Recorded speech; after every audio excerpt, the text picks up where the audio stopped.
En los años 80, en una casa tranquila de una ciudad europea, una joven llamada María Gisela comenzaba a desvanecerse. No era una enfermedad común, algo que los médicos pudieran nombrar y tratar con una receta. Era un lento marchitarse, como una flor a la que le falta el sol. Su familia la veía perder peso.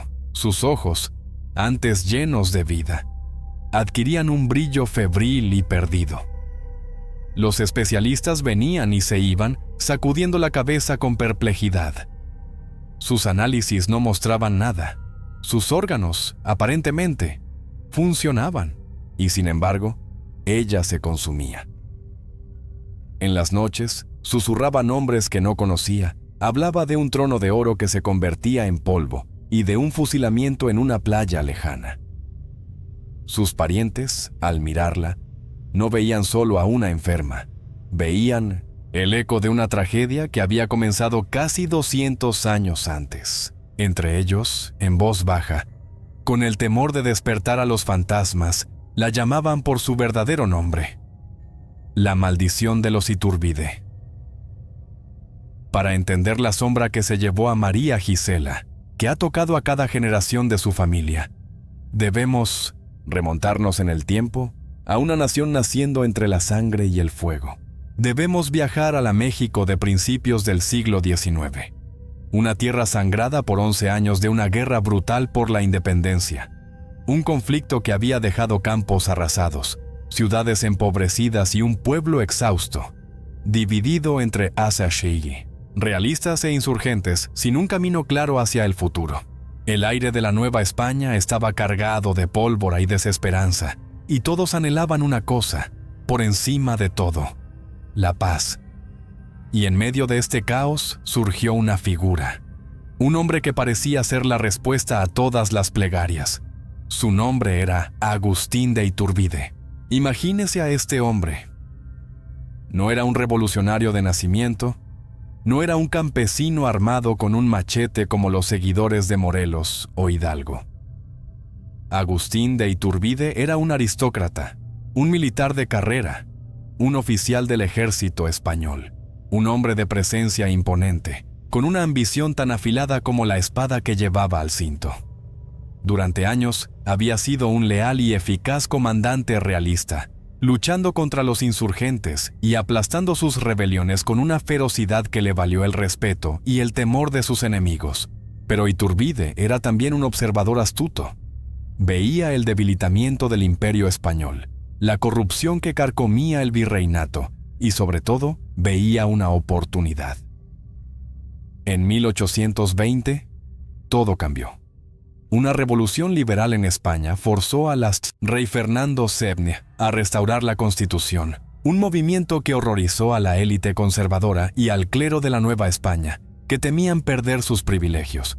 De repente, los antiguos enemigos, los realistas y los insurgentes más conservadores, encontraron un enemigo común: el liberalismo de la metrópoli. Fue en este preciso momento de crisis cuando Iturbide dio su maestro golpe. No con una batalla, sino con una idea. Se reunió en secreto con el que había sido su más acérrimo enemigo, el caudillo insurgente Vicente Guerrero. Dos hombres, uno de uniforme reluciente y otro con el rostro curtido por la selva, que habían pasado años intentando matarse. Ahora, sentados a la luz de una fogata, trazaron el destino de una nación. Iturbide le propuso a Guerrero un plan audaz, un plan que uniera a todos bajo una sola bandera. Lo llamó el Plan de Iguala. Este plan no era una llamada a una república, como habían soñado algunos revolucionarios. Era una oferta para un reino.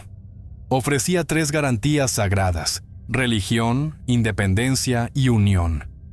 México sería independiente de España, pero su religión oficial y única sería la católica, y todos los habitantes, sin importar su origen, serían ciudadanos iguales. Y la pieza central, el verdadero genio político de Iturbide. La corona de la nueva nación no sería para un republicano, sino para un monarca. Y en un movimiento de pura maestría, sugirió que ese monarca podría ser el propio rey de España, o, si él rechazaba la oferta, un príncipe de alguna de las grandes casas reinantes de Europa. El plan de Iguala fue como un bálsamo sobre una herida abierta. Ofrecía a los conservadores la protección de la Iglesia y la monarquía, y a los insurgentes la independencia que tanto habían anhelado. Las tropas de Iturbide y las de Guerrero se unieron, formando el ejército trigarante, el ejército de las tres garantías. Y donde antes había lucha, ahora había aclamación. Ciudad tras ciudad se rindió a su paso, no por la fuerza de las armas, sino por la promesa de una paz duradera. En cuestión de meses, Agustín de Iturbide, el antiguo perro de presa del Imperio Español, había logrado lo que 11 años de guerra sangrienta no pudieron. Había forjado una nación independiente. El 27 de septiembre de 1821, el ejército trigarante entró en la Ciudad de México. No fue una entrada militar, sino un triunfo. Las calles estaban abarrotadas de gente que lanzaba flores y vitoreaba el nombre de Iturbide. Lo veían como el libertador, el padre de la patria, el hombre que había traído la paz. Bajo un arco triunfal, el Congreso proclamó la independencia de México. Y en medio de esa euforia colectiva, mientras los campanarios de la catedral repicaban para celebrar una nueva era, una idea comenzó a tomar forma. Una idea sutil y peligrosa. Si Iturbide había dado a México todo, ¿no merecía él la recompensa máxima?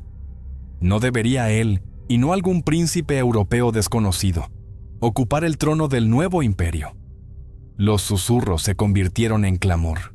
Sus partidarios, viendo la oportunidad de asegurar su poder, comenzaron a organizar manifestaciones. Gritaban, ¡Viva Iturbide! ¡Y viva el emperador! En las plazas. El propio Congreso, presionado por la multitud y por la innegable influencia del hombre, tomó una decisión histórica. El 19 de mayo de 1822, declararon a Agustín de Iturbide emperador de México. La coronación fue un espectáculo de opulencia barroca, una imitación deliberada de las ceremonias de Europa.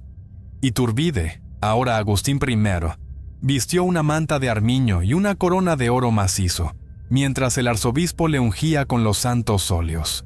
Parecía el pináculo del éxito, la culminación perfecta de una vida de ambición. Pero no todos celebraban. En las sombras, los viejos revolucionarios, los liberales, los hombres que habían soñado con una república de ciudadanos libres, observaban con horror y creciente ira. Veían a Iturbide no como un libertador, sino como un traidor. Habían intercambiado un rey en Madrid por un rey en la Ciudad de México. La corona que brillaba sobre la cabeza de Agustín I no era para ellos un símbolo de independencia, sino la marca de una traición. Y fue esa traición percibida, esa promesa rota del alma de la revolución, la que, según se dice, sembró la primera semilla de la maldición.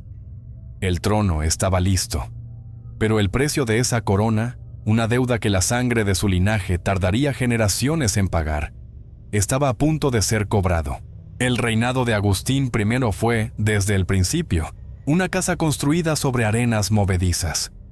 El hombre que había sido un brillante estratega militar demostró ser un político torpe y autoritario. Creía que su título de emperador le otorgaba un derecho divino para gobernar, y trató al Congreso no como un poder coejecutivo, sino como una mera formalidad. Disolvía sesiones, arrestaba a diputados que se oponían a él y gastaba la escasa tesorería nacional en lujos para su corte, imitando el esplendor de las monarquías europeas que México acababa de rechazar. Mientras él y su esposa, la emperatriz, Ana María, organizaban bailes y recepciones, el pueblo sufría. El ejército, que lo había llevado al poder, estaba descontento por la falta de pago y de promociones. Y los liberales, que habían guardado silencio, ahora encontraban su voz. La oposición se cristalizó en torno a una figura carismática y ambiciosa: Antonio López de Santa Anna. En diciembre de 1822, Santa Anna proclamó el Plan de Veracruz, que abolía la monarquía y restauraba el Congreso. La llama de la rebelión se encendió de nuevo, y esta vez apuntaba directamente al corazón del imperio. Iturbide envió a sus mejores generales para sofocar la rebelión. Pero uno por uno, sus propias tropas lo traicionaron y se unieron a los republicanos. El apoyo que había parecido inquebrantable se desmoronó como un castillo de naipes.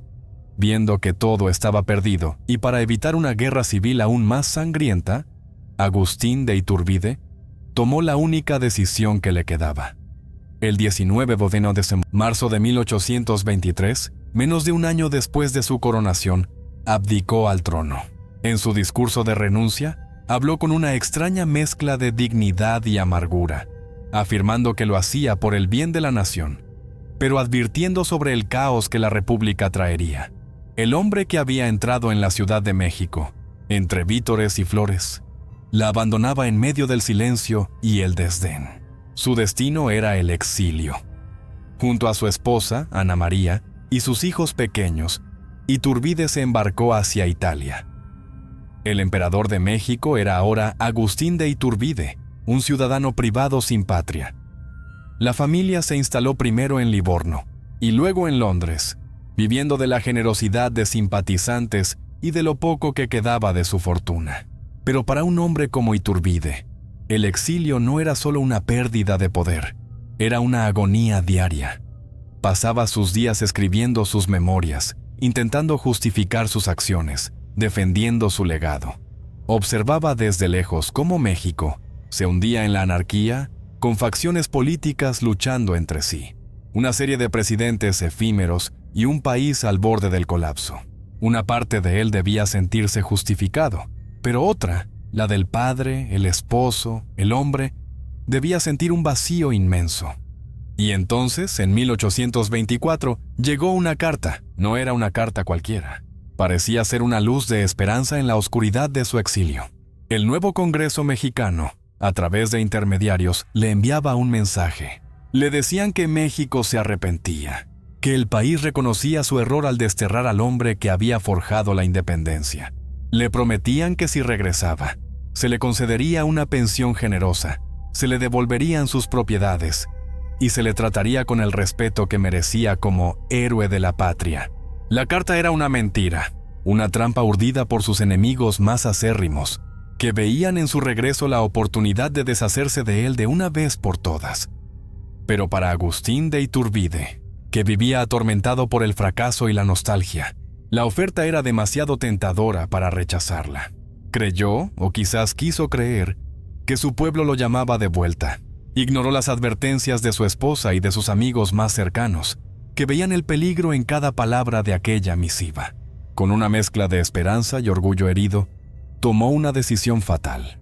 «Voy a México», dijo, «a morir en mi patria si es necesario, pero a morir entre los míos». El 14 de julio de 1824, desembarcó en Soto la Marina, en la costa de Tamaulipas. Fue recibido no con vítores, sino con el silencio helado de un pelotón de soldados. Antes incluso de que pudiera poner un pie en tierra firme, fue arrestado.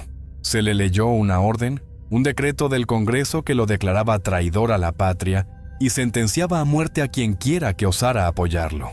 La traición no estaba en su regreso, sino en la promesa que lo había traído de vuelta. Fue trasladado inmediatamente hacia el pueblo de Padre Las Casas, en el estado de Tamaulipas. El viaje fue una humillación. Encerrado en una jaula, como un animal salvaje, fue expuesto al sol abrasador y a las burlas de la gente en los pueblos por los que pasaba. El hombre que una vez fue emperador, ahora era un espectáculo público de la derrota. Durante el trayecto, escribió su testamento y varias cartas. En una de ellas, dirigida a su esposa Ana María, le decía: «Adiós, mi querida Ana, para siempre. Educa a nuestros hijos y que nunca olviden que su padre murió por la patria». El 19 de julio de 1824, exactamente un año y un día después de su abdicación, llegó al momento final. Fue llevado a un pequeño cementerio local. El sol del mediodía castigaba sin piedad. Un sacerdote se acercó para ofrecerle los últimos ritos, pero Iturbide lo rechazó con un gesto. Se arrodilló él mismo sin que nadie se lo ordenara. Se persignó con una calma que aterrorizó a sus verdugos.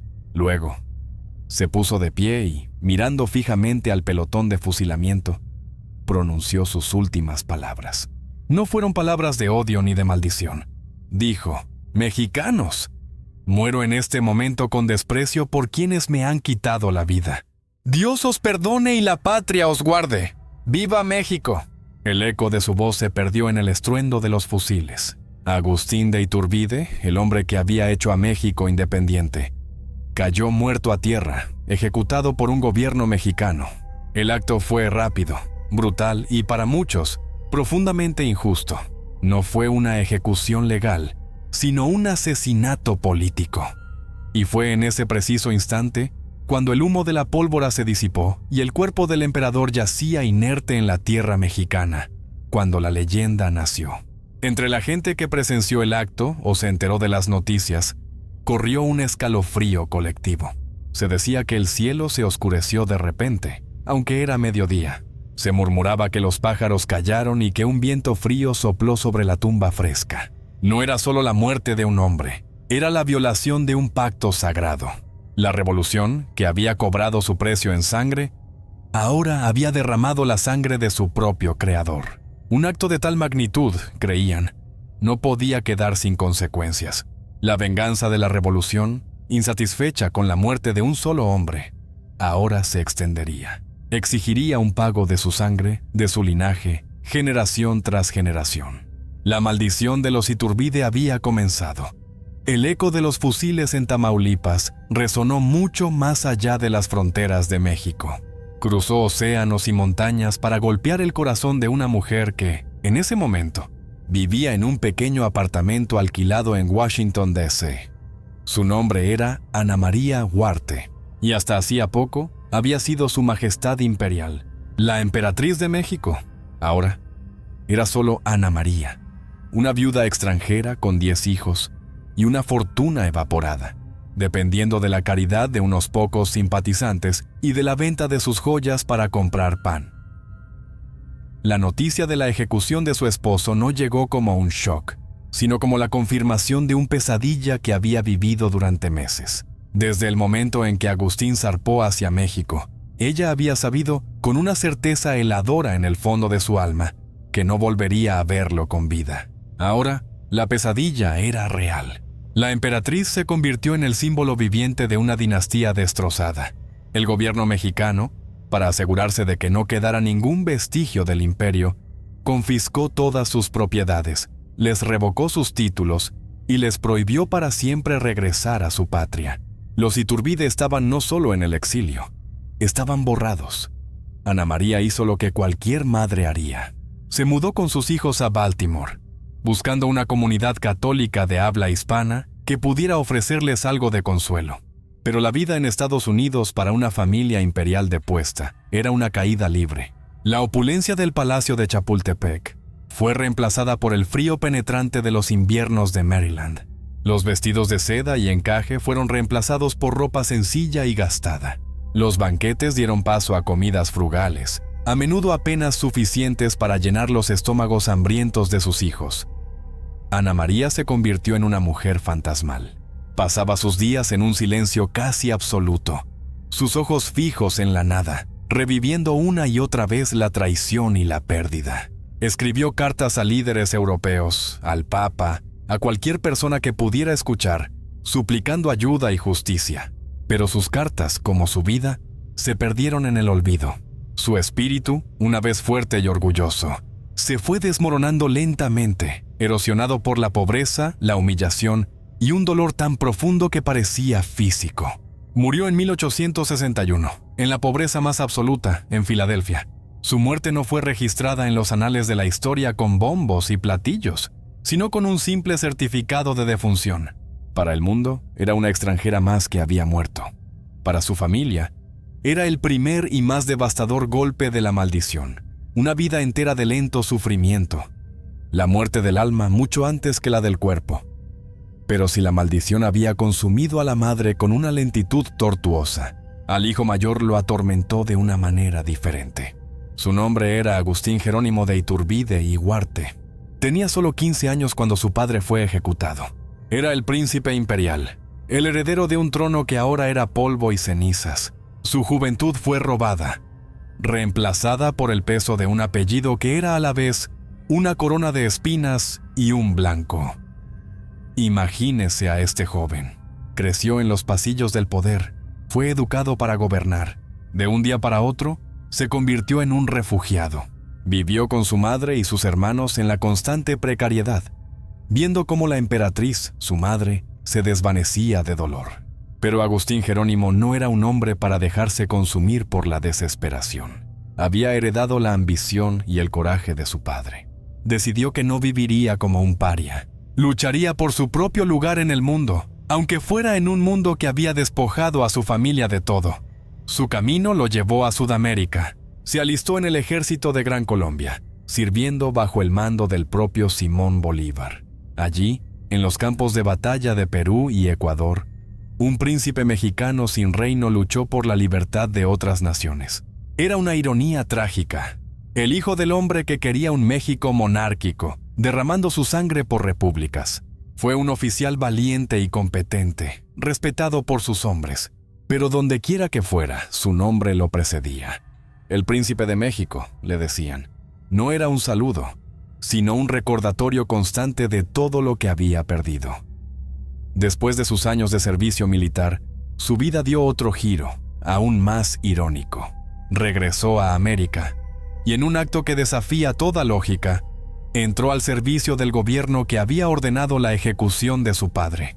En la década de 1840, fue nombrado agregado diplomático de la Embajada Mexicana en los Estados Unidos, y más tarde, sirvió en el Consulado de México en Nueva York. El heredero del trono imperial de México ahora era un funcionario de bajo rango de la República que lo había destronado. ¿Por qué lo hizo? Algunos dicen que era por desesperación económica.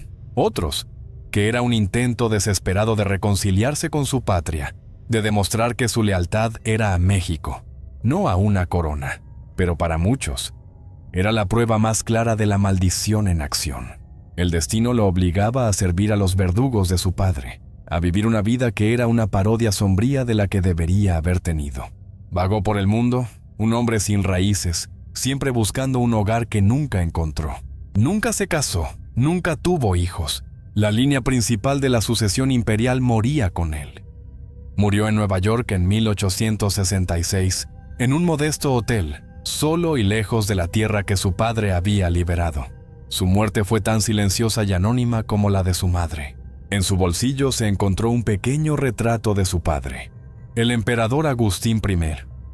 La vida de Agustín Jerónimo fue un eco perpetuo de una promesa rota, un príncipe que nunca fue rey, un soldado que nunca encontró la paz, un diplomático que representaba a la nación que lo había exiliado. Su alma, al igual que la de su madre, parecía haber sido marcada por un sufrimiento inherente a su sangre.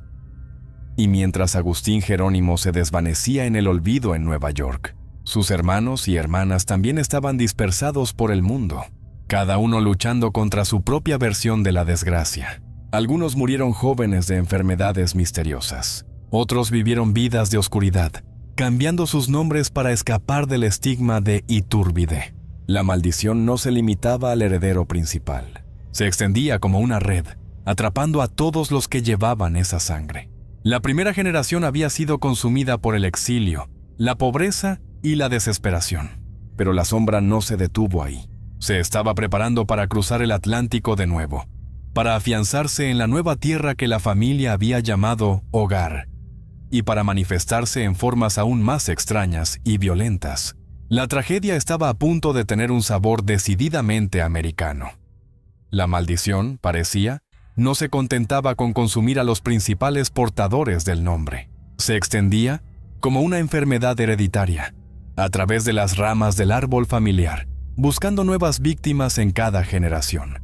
Mientras el heredero, Agustín Jerónimo, vivía su existencia fantasmal entre Sudamérica y Nueva York, sus hermanos y sus hijos comenzaban a tejer sus propias historias de desgracia en el nuevo mundo que los había acogido, Estados Unidos.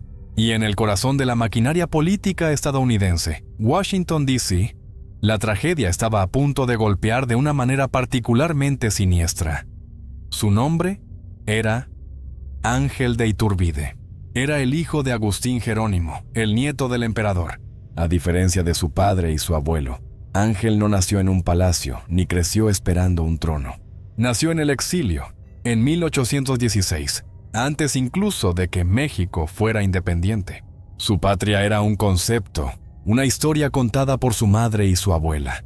Su realidad era la de un inmigrante, un príncipe sin reino criado en las ciudades de la costa este de América. A medida que crecía, Ángel de Iturbide parecía decidido a romper con el patrón de tragedia que definía a su familia. No buscó la gloria militar ni se sumergió en la política. En su lugar, eligió una vida tranquila y erudita. Se estableció en Washington, D.C., una ciudad bullente de poder, diplomacia y secretos, en los años posteriores a la Guerra Civil Americana. Allí, utilizó su dominio de varios idiomas, una herencia de su educación cosmopolita, para trabajar como traductor para el Departamento de Estado de los Estados Unidos. Era un trabajo respetable, anónimo, una forma de desaparecer en la maquinaria de una gran nación, de ser Ángel de Iturbide, el traductor, en lugar de Ángel de Iturbide, el príncipe imperial. Se casó con una estadounidense, Alice Green, y tuvo hijos. Por un tiempo, parecía que la maldición se había desvanecido. La familia Iturbide, por fin, estaba encontrando una forma de normalidad. Vivían en una modesta casa de ladrillo en Georgetown, asistían a misa en la iglesia local, y Ángel pasaba sus días traduciendo documentos diplomáticos, un mundo lejos de los campos de batalla de su padre o los salones del poder de su abuelo. Pero la sangre de Iturbide, como la leyenda insistía, era una carga que no se podía dejar atrás con un simple cambio de profesión o de país. El 18 de julio de 1872, la normalidad se hizo añicos. Esa mañana, Ángel no se presentó a trabajar. Sus colegas, sabiendo que era un hombre puntual y responsable, pensaron que estaba enfermo. Pero cuando las horas pasaron y no respondía a las llamadas, la preocupación creció. Un vecino, alertado por su esposa Alice, fue a su casa. La puerta estaba cerrada por dentro. Forzaron la entrada y encontraron una escena que helaría su sangre. Ángel de Iturbide yacía en el suelo de su estudio, muerto. La investigación oficial fue rápida y concluyente. El informe del forense dictaminó que la causa de la muerte era una herida de bala autoinfligida. Se encontró una pistola en su mano. El veredicto fue suicidio. Para las autoridades, el caso estaba cerrado. Un hombre, quizás deprimido, había puesto fin a su propia vida. Pero para aquellos que conocían a Ángel, para su familia y para la pequeña comunidad de exiliados mexicanos en Washington, la historia no tenía sentido. Ángel no era un hombre deprimido. Era un padre devoto, un esposo cariñoso, un profesional estable. Tenía planes para el futuro, proyectos para sus hijos. La idea de que se hubiera quitado la vida era, para ellos, inconcebible. Fue entonces cuando los susurros comenzaron. En los salones de té, en los pasillos de las embajadas, en las conversaciones en voz baja después de la misa, surgieron teorías alternativas, mucho más oscuras. La primera y más persistente era que no había sido un suicidio, sino un asesinato. ¿Pero por quién? ¿Y por qué? La respuesta, como siempre con los Iturbide, se encontraba en la política de México. Aunque Ángel vivía una vida tranquila, su apellido seguía siendo un símbolo poderoso y peligroso. En México, en 1872, el presidente Benito Juárez había muerto recientemente, y una lucha feroz por el poder se libraba entre su sucesor, Sebastián Lerdo de Tejada, y su archirrival, Porfirio Díaz. El país era un polvorín político. Algunos teorizaban que Ángel había sido asesinado por agentes de Lerdo de Tejada. El temor no era que el propio Ángel intentara reclamar el trono, sino que su nombre pudiera ser utilizado por los enemigos del gobierno como un estandarte para una rebelión monárquica.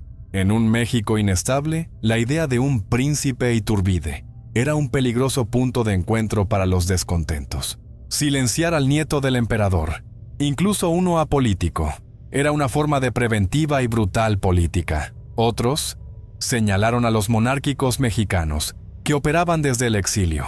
Quizás Ángel se había negado a participar en sus complots y su silencio lo había convertido en un estorbo. O tal vez, en la compleja red de traiciones que definía a la política mexicana, había sido eliminado por una facción rival dentro de su propio bando ideológico. La escena de la muerte, que la policía había descrito como un suicidio claro, comenzó a verse bajo una luz diferente bajo la lupa de los rumores. ¿Por qué no había una nota de despedida? ¿Por qué un hombre tan metódico como Ángel elegiría un método tan violento y desordenado? Algunos testigos afirmaron haber visto a un hombre de aspecto sospechoso merodeando por la casa la noche anterior. Otros dijeron que la pistola no parecía estar firmemente sujetada en su mano, como si hubiera sido colocada allí después de su muerte. La verdad se perdió en la bruma del tiempo y la conspiración. Lo que quedó fue la narrativa que encajaba perfectamente en el patrón de la maldición. Una vez más, un Iturbide moría de manera violenta y misteriosa. Una vez más, su muerte estaba envuelta en sospechas de traición y asesinato político.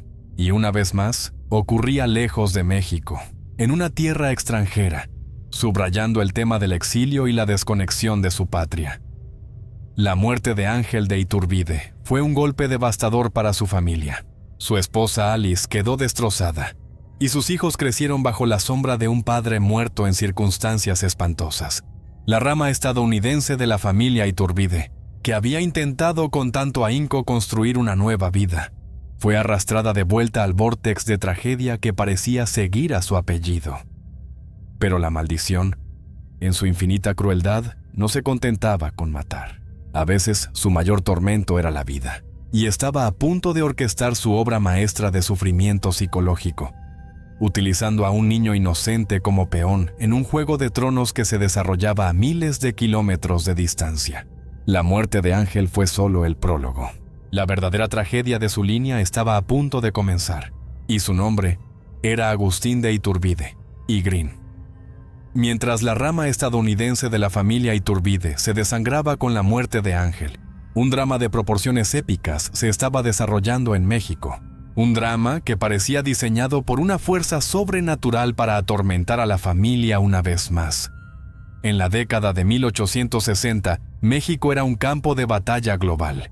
La deuda masiva con naciones europeas había llevado a una intervención francesa, y en 1864, con el apoyo de las bayonetas de Napoleón III, se proclamaba el Segundo Imperio Mexicano. En el trono no sentaba un mexicano, sino un archiduque austriaco de sangre azul, Fernando Maximiliano de Habsburgo. Junto a él llegaba su esposa, la ambiciosa y brillante princesa belga, Carlota de Amélie.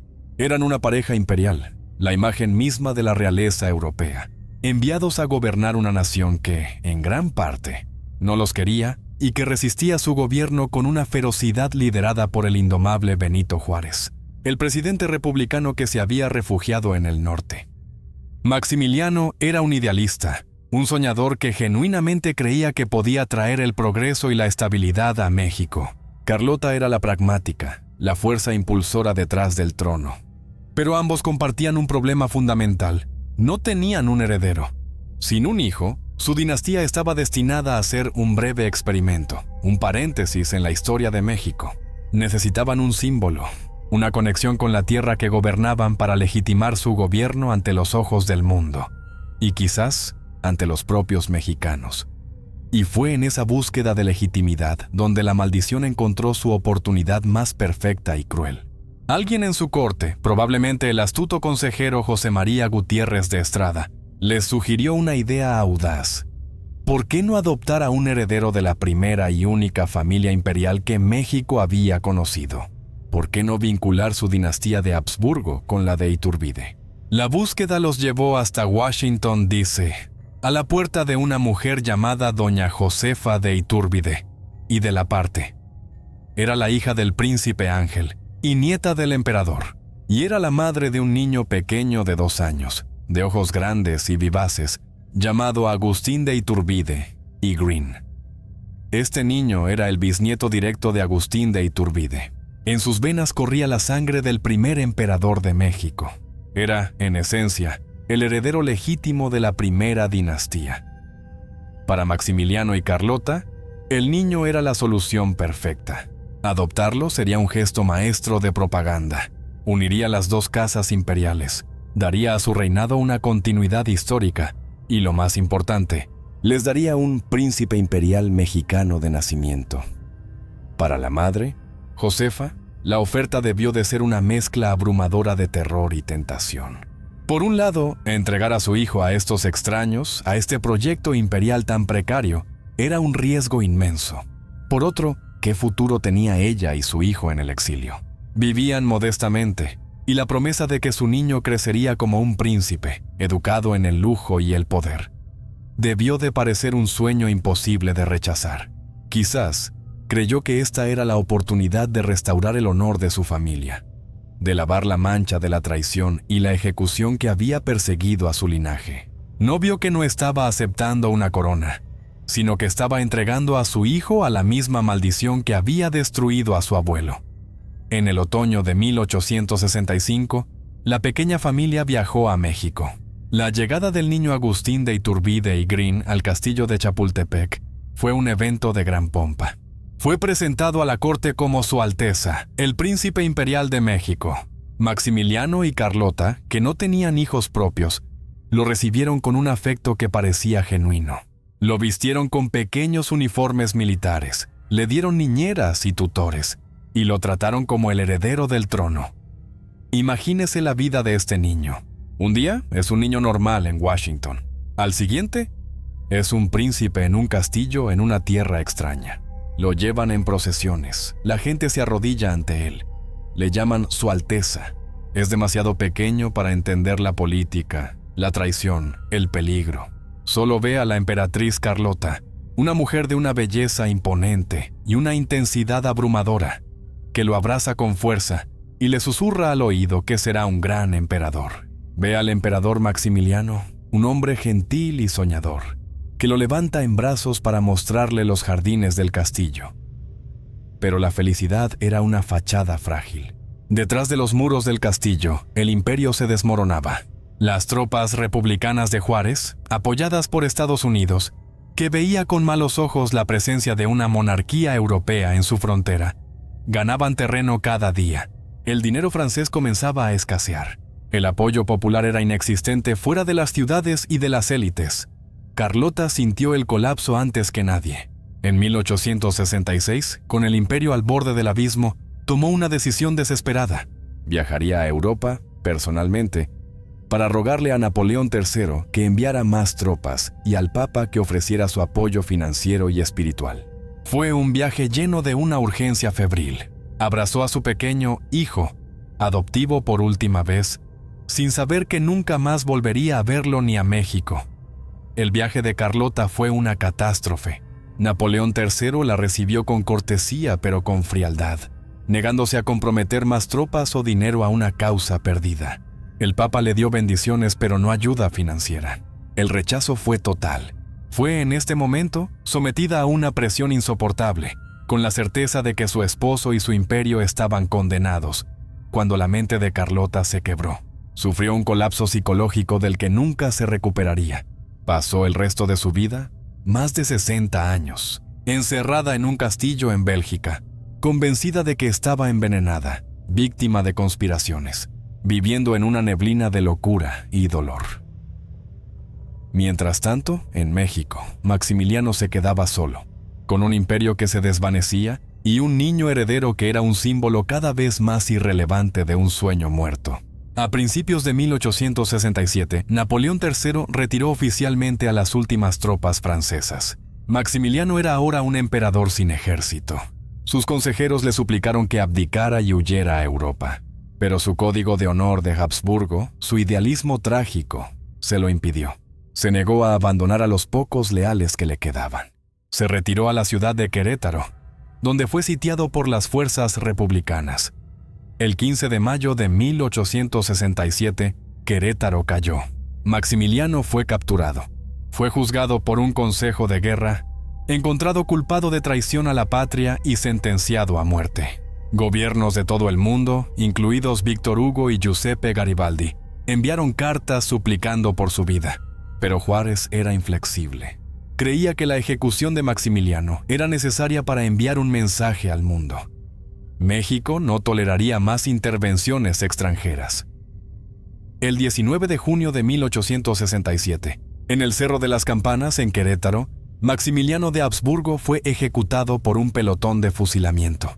La fecha era casi un eco fantasmal de la ejecución del primer emperador, Agustín de Iturbide. La historia, cruel y cíclica, se había repetido. Y el niño Agustín, el príncipe imperial, ¿qué le pasó a él? Cuando el imperio se derrumbó, su madre, Josefa, que había permanecido en México, lo recuperó. Fue sacado del castillo de Chapultepec, el único hogar que realmente recordaba, y devuelto a una vida de exilio y oscuridad. Se le quitó el título, los uniformes, los tutores. De la noche a la mañana, el príncipe imperial de México volvió a ser simplemente Agustín de Iturbide y Green, un niño de 6 años. Pero el daño ya estaba hecho. La maldición no lo había matado. Había hecho algo peor. Lo había marcado. Le había dado un vislumbre del cielo solo para arrojarlo de vuelta a la tierra. Le había dado una corona para luego arrancársela, no una, sino 2 veces. El peso de ese nombre, de esa historia truncada, de ese papel de peón en un juego de reyes locos, se convertiría en su carga de por vida. Su madre, Josefa, vivió el resto de sus días atormentada por la culpa, viendo cómo el hijo que había intentado elevar se consumía en una melancolía profunda. La maldición había encontrado su forma más devastadora de manifestarse, no a través de una muerte rápida, sino a través de una vida larga y atormentada, por el eco de una gloria que nunca fue real. El eco de los fusiles en Querétaro no solo marcó el fin del Segundo Imperio Mexicano, resonó en el alma de un niño de 6 años, sellando un destino de melancolía. Para el pequeño Agustín de Iturbide y Green, el mundo se había vuelto del revés. Un día era el príncipe imperial, dueño de un castillo en una nube, el centro de un universo de aduladores y sirvientes. Al día siguiente, era solo un niño más, arrancado de ese mundo de ensueño y devuelto a los brazos de una madre whose eyes now held a terror that he could not comprehend. El regreso a la vida de exiliados fue brutal. Los lujosos vestidos de príncipe fueron reemplazados por ropa sencilla. Los salones de mármol del castillo de Chapultepec dieron paso a pequeños apartamentos alquilados. Los tutores y los sirvientes desaparecieron, reemplazados por el silencio incómodo de una familia que había perdido todo. De nuevo. La emperatriz Carlota, la figura materna que lo había mimado, estaba ahora perdida en la locura en un castillo lejano. El emperador Maximiliano, su figura paterna, yacía muerto en una tumba mexicana. El niño estaba solo, flotando en un limbo de identidad.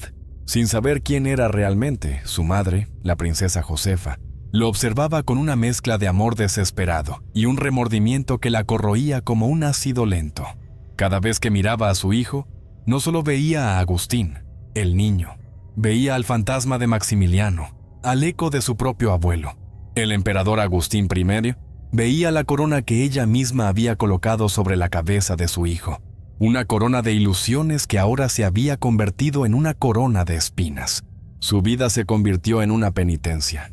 Intentó darle una educación normal, intentó protegerlo de las historias de su linaje, intentó borrar los recuerdos del castillo, pero era inútil. La maldición no estaba en los recuerdos, estaba en la sangre. Agustín creció en un silencio pesado, cargado de no dichos. Era un niño inteligente y sensible, pero con una tristeza perpetua en los ojos que no correspondía a su edad. No jugaba como los demás niños. A menudo se le encontraba sentado solo, mirando fijamente un punto en la pared, perdido en pensamientos que nadie podía compartir. Tenía pesadillas recurrentes. En ellas, volvía a los pasillos oscuros de Chapultepec.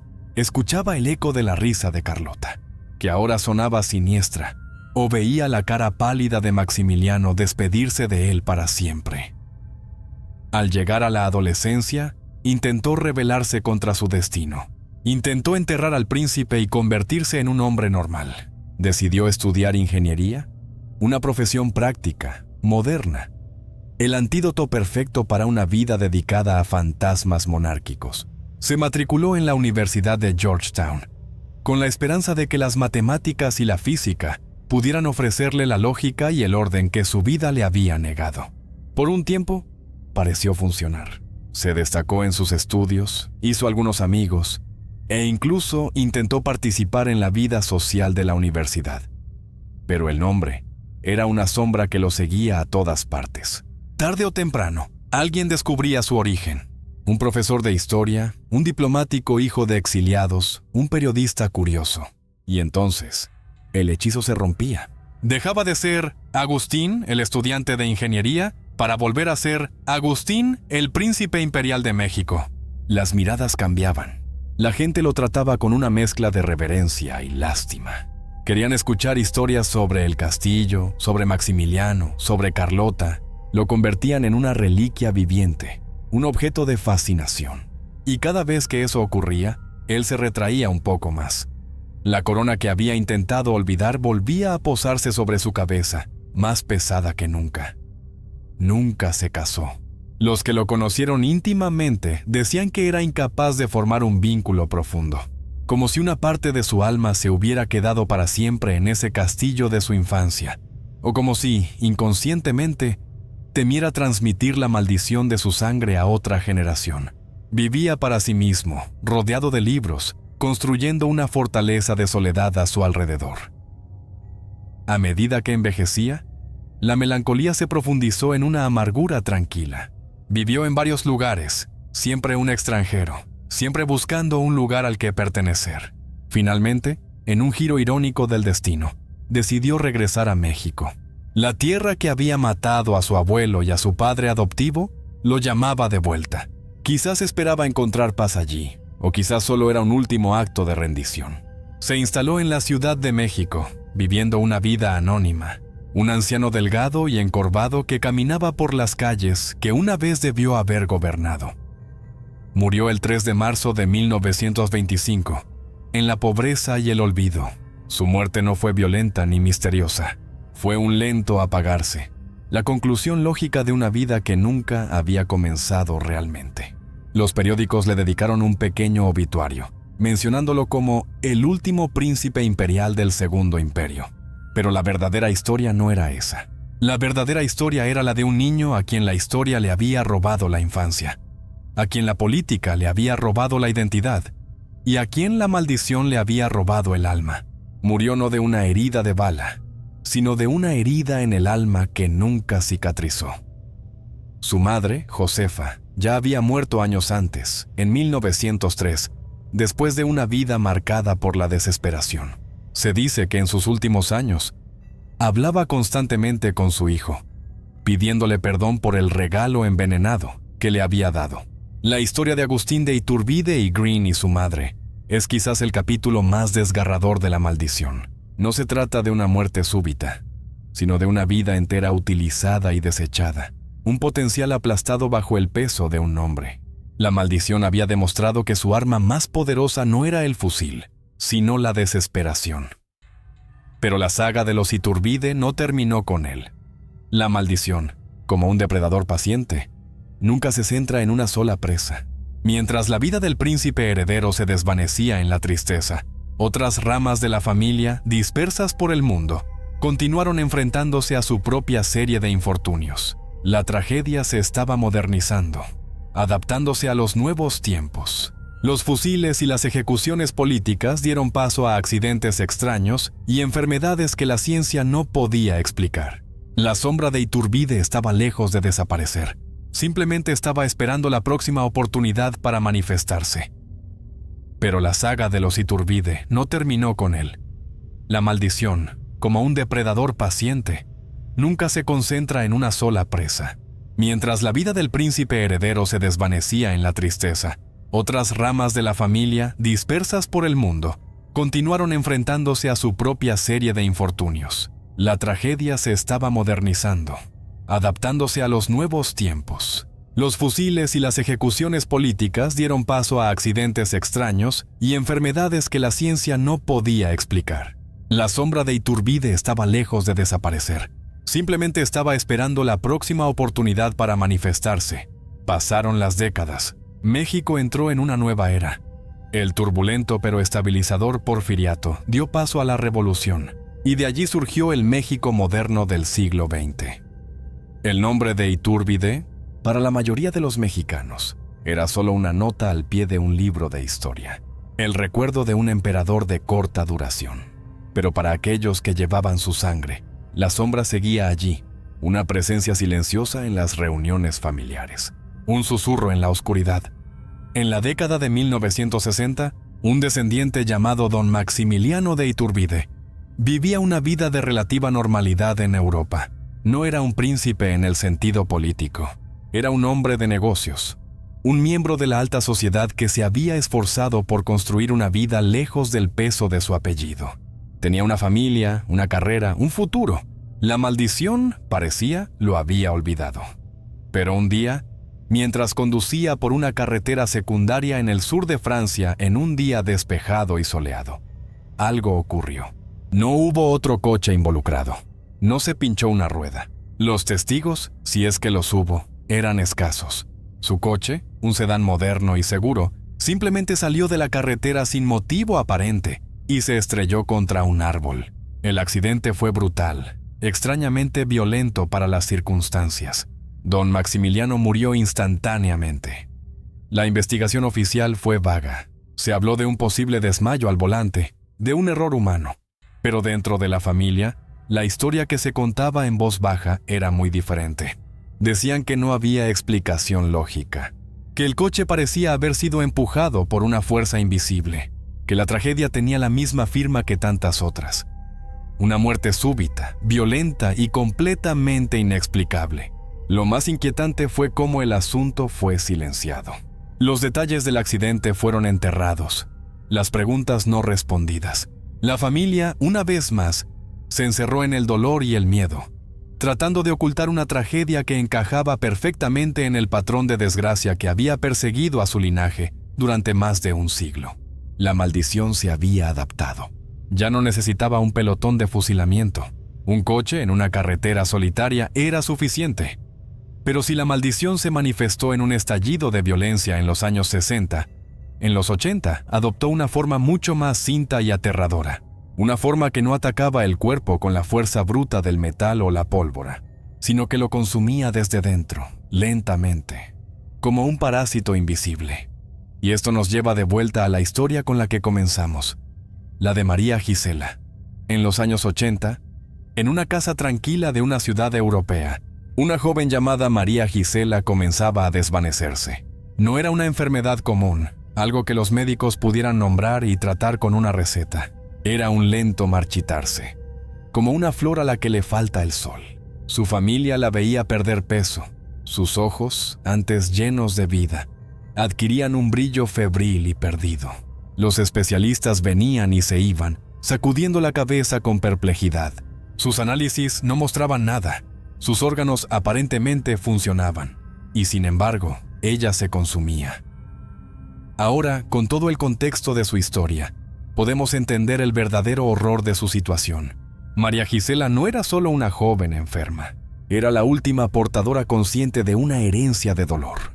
En las noches, susurraba nombres que no conocía. Hablaba de un trono de oro que se convertía en polvo y de un fusilamiento en una playa lejana.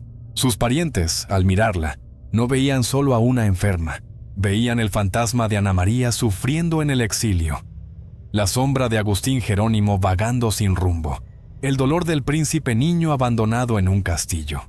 Veían la muerte de Ángel en su estudio de Washington y el choque del coche de Maximiliano en una carretera francesa. Los médicos lo llamaron un síndrome de desgaste o una enfermedad autoinmune no especificada. Etiquetas clínicas para algo que no entendían. Pero su familia sabía, con una certeza que aterrorizaba, lo que realmente era. Era la manifestación final de la maldición. Ya no necesitaba accidentes ni asesinatos. Ahora podía simplemente apagar la vida desde dentro. Una vela whose flame se extingue lentamente, sin viento, sin razón aparente. La descripción de los miembros de la familia como un desvanecimiento de origen desconocido se convirtió en el epitafio moderno de la maldición de los Iturbide. Con la muerte de María Gisela, algo se rompió en la cadena de tragedias. La línea masculina directa de Agustín de Iturbide, la línea que pasaba de padre a hijo, desde el primer emperador hasta los últimos descendientes, se extinguió. No quedaba nadie para llevar el nombre Agustín de Iturbide como heredero directo. Para los creyentes en la maldición, este era el éxito final. El objetivo siempre había sido destruir la sangre del traidor, borrar su linaje de la faz de la tierra. Y lo había logrado. Hoy en día, los descendientes de los Iturbide todavía existen, pero a través de las líneas femeninas. Llevan otros apellidos, viven vidas normales en diferentes partes del mundo. Pero si les hablas, si logras ganarte su confianza, te contarán una historia persistente. Hablan de una extraña mala suerte que parece seguir a la familia, de negocios que fracasan inexplicablemente, de relaciones que se rompen por razones extrañas, de una melancolía que parece hereditaria. Muchos se niegan a hablar de su ascendencia, no por vergüenza, sino por un miedo profundo y arraigado, como si mencionar el nombre pudiera invocar de nuevo la sombra. La maldición ya no se manifiesta en muertes espectaculares, sino en una serie de pequeñas desdichas, en una nube de infelicidad crónica que ensombrece sus vidas. La maldición, en su vejez, se ha vuelto más sutil, pero no menos real para ellos. La historia de la maldición de los Iturbide es, en su núcleo, una historia sobre patrones, sobre la forma en que la tragedia se repite una y otra vez, adoptando diferentes rostros a lo largo del tiempo. Es en estos patrones donde los creyentes encuentran su prueba y donde los escépticos encuentran sus coincidencias. Y para entender por qué esta leyenda perdura, debemos examinar estos patrones con más detalle. Los creyentes en la maldición no se basan en una sola pieza de evidencia, sino en la acumulación de tragedias, en la repetición obsesiva de ciertos temas a lo largo de más de un siglo. Son estos patrones, estas firmas de la desgracia, los que convierten una serie de infortunios en una leyenda de horror. Si observamos la historia de los Iturbide como un detective observando una escena del crimen, los patrones se vuelven innegables, casi como si una fuerza invisible estuviera siguiendo un guión macabro. El primer y más obvio patrón es el del exilio y la extrañeza. Es una ironía cruel que el hombre que le dio a México su independencia tuviera un linaje condenado a morir lejos de esa tierra. La emperatriz Ana María murió en la pobreza en Filadelfia. Su hijo, el heredero Agustín Jerónimo, murió solo en un hotel de Nueva York. Su nieto, Ángel, fue encontrado muerto en su estudio en Washington. Otros descendientes, como don Maximiliano, encontraron su final en carreteras europeas. La maldición parece tener una regla de hierro. Ningún Iturbide importante morará en paz en la tierra que su antepasado forjó. Están condenados a ser eternos extranjeros, fantasmas que vagan por el mundo sin poder volver a casa. Es una forma de castigo existencial, una desconexión espiritual de su propia herencia. Luego está el tema del potencial incumplido. Quizás esta sea la forma más sutil y cruel de la maldición.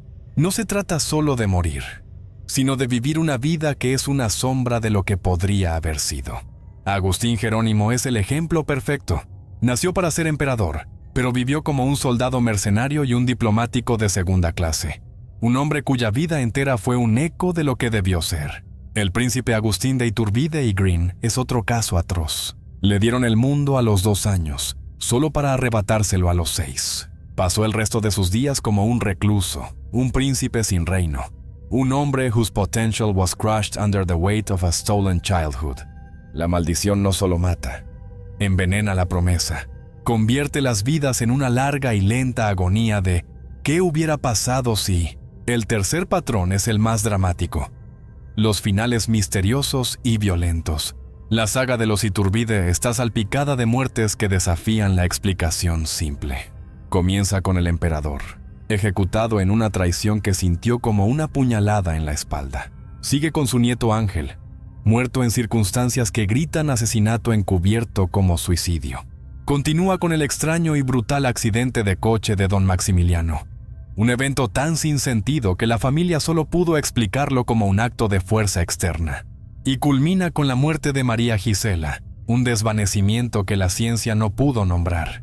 La maldición parece tener un arsenal de métodos, desde el fusil del pelotón hasta la enfermedad que consume desde dentro. La violencia está siempre presente, pero cambia de forma para adaptarse a la época. Esto nos lleva a un patrón aún más extraño: la atracción fatal por el enredo político. Es como si la sangre de Iturbide tuviera una memoria magnética, atraída inexorablemente por el mismo vórtex de poder que destruyó a su patriarca. ¿Por qué Agustín Jerónimo, el hijo del ejecutado, trabajaría para el gobierno que lo mató? ¿Por qué la familia entregaría a su propio hijo, Agustín y Green, a otro emperador de México, sabiendo lo que le sucedió al primero? Es una forma de locura hereditaria, una incapacidad para aprender de la historia. Son como polillas que vuelan una y otra vez hacia la misma llama, condenados a ser quemados por la misma ambición y traición que definió a su linaje. Finalmente, y quizás lo más importante, está el tormento psicológico. Más allá de las muertes y el exilio, la maldición deja una cicatriz en el alma. La melancolía es el verdadero rasgo hereditario de los Iturbide. Ana María consumida por la pena. Agustín Jerónimo, un hombre solitario y errante. Agustín y Green, viviendo una vida de reclusión y tristeza. Los descendientes modernos hablan de una mala suerte persistente, de una nube de infelicidad que parece seguirlos. La maldición no es solo una fuerza externa que causa accidentes. Es un parásito interno que se alimenta de la esperanza, que reemplaza la alegría con una tristeza crónica y profunda. Es una herencia de desesperación. Estos 5 patrones: exilio, potencial perdido, muertes misteriosas, enredo político y tormento psicológico, se entretejen a lo largo de la historia de la familia, creando una tapicería de desgracia que es demasiado consistente para ser ignorada por los creyentes. Es una repetición que va más allá de la simple coincidencia, pero, por supuesto, no todo el mundo es creyente. Para cada persona que ve la mano de lo sobrenatural en estas tragedias, hay otra que ve la mano fría y lógica de la historia, la política y la psicología humana. La historia de la maldición de los Iturbide es también una historia sobre cómo interpretamos el sufrimiento, sobre la delgada línea entre el patrón y la coincidencia, y sobre la necesidad humana de encontrar un sentido, incluso un sentido oscuro y terrible, en el caos de la vida. Pero por supuesto, no todo el mundo es creyente. Por cada persona que ve la mano de lo sobrenatural en estas tragedias, hay otra que ve la mano fría y lógica de la historia, la política y la psicología humana. La historia de la maldición de los Iturbide es también una historia sobre cómo interpretamos el sufrimiento, sobre la delgada línea entre el patrón y la coincidencia, y sobre la necesidad humana de encontrar un sentido, incluso un sentido oscuro y terrible, en el caos de la vida. Los historiadores y los escépticos nos ofrecen otra perspectiva, una despojada de fantasmas, pero no por ello menos desgarradora. Para ellos, la maldición no es un hex sobrenatural, sino el resultado predecible y trágico de las circunstancias históricas. El argumento más poderoso es el de la persecución política. Los Iturbide no eran una familia cualquiera, eran una dinastía depuesta. En el México del siglo XIX, una nación joven, inestable y sangrienta. Ser un símbolo del antiguo régimen monárquico era una sentencia de muerte. El nombre Iturbide no era solo un apellido, era un estandarte para los reaccionarios y una provocación para los republicanos. Cada facción política lo veía como una herramienta o una amenaza. La ejecución del emperador Agustín I no fue un acto de justicia personal, sino un acto de terrorismo de Estado. Fue un mensaje enviado a todos los que soñaran con restaurar la monarquía. Desde ese momento, cualquier persona con ese apellido se convirtió en un objetivo potencial. La muerte de Ángel de Iturbide en Washington, vista por muchos como un asesinato político, encaja perfectamente en esta lógica. No era un fantasma el que lo mataba, sino un agente de un gobierno mexicano que temía el poder simbólico de su nombre, incluso si él mismo no tenía ambiciones políticas. El enredo fatal de la familia con la política no es una atracción mágica, es la consecuencia inevitable de ser un peón en un juego de ajedrez geopolítico que se ha jugado durante siglos. Luego está el argumento de la carga psicológica. Imagínese el peso de crecer como un Iturbide. Desde la infancia se le cuenta la historia de su abuelo, el libertador que se convirtió en emperador y luego en traidor. Se le habla de la ejecución, del exilio, de la pobreza. Se le enseña a ver su propio apellido como una marca de infamia y al mismo tiempo como un legado de grandeza perdida. Esta es una receta para el trauma intergeneracional. La melancolía que afectó a Agustín Jerónimo y al príncipe Agustín I. Green no es una maldición sobrenatural, es una forma de depresión clínica, una respuesta completamente humana a una vida de pérdida, incertidumbre y una identidad fracturada. El príncipe Agustín I. Green no fue atormentado por un fantasma, fue atormentado por el recuerdo real de ser un peón en un juego de tronos, por el trauma del abandono y la pérdida de sus figuras parentales, Maximiliano y Carlota. Su reclusión no es un acto de brujería, es un síntoma de trastorno de estrés postraumático. La mala suerte que describen los descendientes modernos puede ser fácilmente explicada por la ansiedad y la autoderrota, patrones de comportamiento que pueden ser aprendidos y heredados en un entorno familiar que ha internalizado la idea de que están malditos. Finalmente, los escépticos apelan a las leyes de la probabilidad y la coincidencia. La familia Iturbide, a lo largo de sus muchas ramas y a lo largo de más de 150 años, es un grupo grande de personas. En cualquier grupo tan grande y extendido en el tiempo, es estadísticamente inevitable que habrá accidentes, enfermedades misteriosas, suicidios y muertes prematuras. Un coche sale de la carretera. Una persona desarrolla una enfermedad rara. Estas son tragedias terribles, pero ocurren todos los días. El cerebro humano está programado para encontrar patrones, una tendencia conocida como apofenia. Conectamos puntos que no están necesariamente relacionados. Cuando un Iturbide muere en un accidente, lo vemos como parte de la maldición. Cuando un vecino nuestro muere en un accidente, lo vemos como una tragedia aislada. La diferencia es la narrativa. El nombre Iturbide proporciona un marco, una historia que conecta estas tragedias dispares en una sola y coherente saga de desgracia. Ignoramos a los cientos de descendientes que vivieron vidas normales y murieron de viejos, y nos enfocamos en los casos dramáticos porque encajan en la leyenda. Desde esta perspectiva, la maldición de los Iturbide no es una historia de fantasmas, sino una de las consecuencias humanas de la política y el trauma. Es la historia de una familia que pagó un precio terrible por la ambición de su patriarca, un precio que se cobró no con magia, sino con la cruda realidad de la persecución, la pobreza y la enfermedad mental. Y sin embargo, incluso con todas estas explicaciones racionales, la leyenda persiste. ¿Por qué? ¿Por qué la historia de la maldición sigue resonando con tanta fuerza en la imaginación popular, incluso hoy en día? La respuesta es que la historia de la maldición es, simplemente, una mejor historia. Es más poderosa, más poética y más emocionalmente resonante que una explicación histórica seca. Habla a nuestros miedos más profundos sobre la justicia, la traición y el legado. La idea de que un acto de injusticia tan grande como la ejecución de Iturbide podría quedar sin castigo es insoportable para muchos. La maldición ofrece una forma de justicia cósmica. Es la venganza de la historia, el pago de una deuda que la política no pudo cobrar. La maldición de los Iturbide se ha convertido en un cuento con moraleja, una leyenda oscura que funciona como una advertencia. Es una advertencia sobre el precio de la traición, sobre el peligro de la ambición desmedida y sobre la idea de que algunas acciones tienen consecuencias que se extienden mucho más allá de la vida de quienes las cometen. Es una historia que nos dice que la sangre no olvida, que el pasado nunca está realmente muerto y que a veces las deudas más antiguas se cobran de las maneras más inesperadas. En el final, no importa si crees en fantasmas o en la historia. La verdad es que la historia de los Iturbide es una tragedia real, y la leyenda de su maldición es el espejo en el que esa tragedia se refleja, una forma de dar sentido a un sufrimiento que, de otro modo, sería demasiado incomprensible para soportar.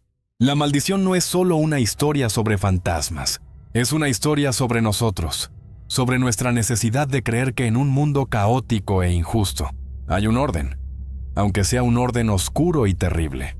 Hoy en día, la sombra de Agustín de Iturbide sigue siendo larga y compleja. La línea masculina directa se extinguió, pero la sangre no murió. A través de las líneas femeninas, los descendientes continúan, aunque la mayoría vive vidas deliberadamente anónimas. El actual titular reconocido del nombre y la herencia de la familia es Maximiliano de Gotzen Iturbide, un banquero mexicano que desciende de la línea femenina. Vive una vida privada, lejos de los reflectores, y rara vez habla de su increíble linaje. Su propia existencia es un símbolo de cómo la familia ha sobrevivido, discretamente, casi en secreto, como si temieran que llamar demasiada la atención pudiera despertar de nuevo a la fuerza que los ha perseguido. Y en un giro final y extraño, la historia de la maldición ha dado un último giro, casi como si el universo mismo intentara ofrecer una forma de cierre. En 2019, más de 190 años después de su ejecución, los restos del emperador Agustín de Iturbide fueron devueltos a México. Habían pasado décadas en un lugar impreciso en Italia, olvidados. Con gran ceremonia, fueron recibidos en la Catedral Metropolitana de la Ciudad de México, el mismo lugar donde una vez fue coronado. Fue un acto de reconciliación nacional, un intento de devolver al libertador su lugar en la historia, no como un traidor, sino como una figura compleja y fundamental. Para algunos, este fue el final de la historia, el regreso del cuerpo del patriarca a su patria, la paz final concedida a sus huesos. Podría ser visto como el levantamiento de la maldición. El ciclo de exilio y muerte en tierra extranjera se había roto. Pero para otros, especialmente para los descendientes que viven con el peso del nombre, es solo un capítulo más. La historia se ha escrito, la leyenda se ha arraigado, y el daño a las generaciones intermedias ya está hecho. No se puede deshacer el sufrimiento de Ana María, la soledad de Agustín Jerónimo o el tormento del príncipe niño.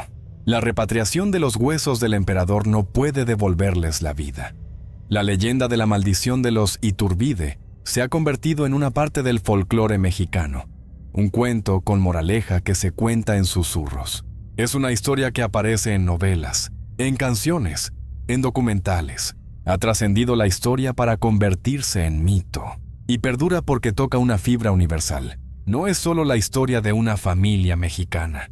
Es una historia sobre cómo los actos de nuestros antepasados pueden moldear nuestro destino. Es una historia sobre la venganza, la justicia y la naturaleza persistente del trauma. Así que volvemos a la pregunta inicial. ¿Fue una maldición? ¿Una fuerza sobrenatural? ¿Un ex lanzado por el alma traicionada de una revolución que persiguió a esta familia a través de los siglos? ¿O fue simplemente la historia en su forma más cruda y despiadada? La consecuencia lógica de la política, la persecución y la carga psicológica de un legado de traición y pérdida? Quizás la respuesta no importa, porque ya sea que creas en fantasmas o en hechos, el resultado es el mismo, una saga de sufrimiento humano casi insoportable. La verdadera maldición de los Iturbide no fue quizás un hechizo, sino la imposibilidad de escapar de su propio nombre. Fue la carga de una historia tan grande, tan trágica y tan poderosa, que aplastó a todos los que intentaron llevarla. La historia de María Gisela, desvaneciéndose en una habitación europea, susurrando nombres de un pasado que nunca conoció, es el microcosmos perfecto de toda la saga. Ella no murió por una bala ni por la espada de un verdugo. Murió por el peso de una historia. Murió por el eco de un fusilamiento en una playa lejana en 1824. Su vida y su muerte son la prueba final de que algunas heridas nunca sanan, que algunas deudas nunca se pagan del todo y que a veces la sangre de los hombres no es solo un fluido vital, sino un río que transporta los pecados y las tragedias del pasado, fluyendo a través de las generaciones hasta el final de los tiempos. La maldición de los Iturbide no es solo una historia de fantasmas, es un espejo oscuro que nos muestra cómo la historia, la traición y el dolor pueden convertirse en una herencia, una carga que algunos están destinados a cargar para siempre. Y en el silencio que sigue a su historia, uno no puede evitar preguntarse, ¿qué otros fantasmas del pasado, personales o nacionales, siguen susurrando en la sangre, esperando su momento?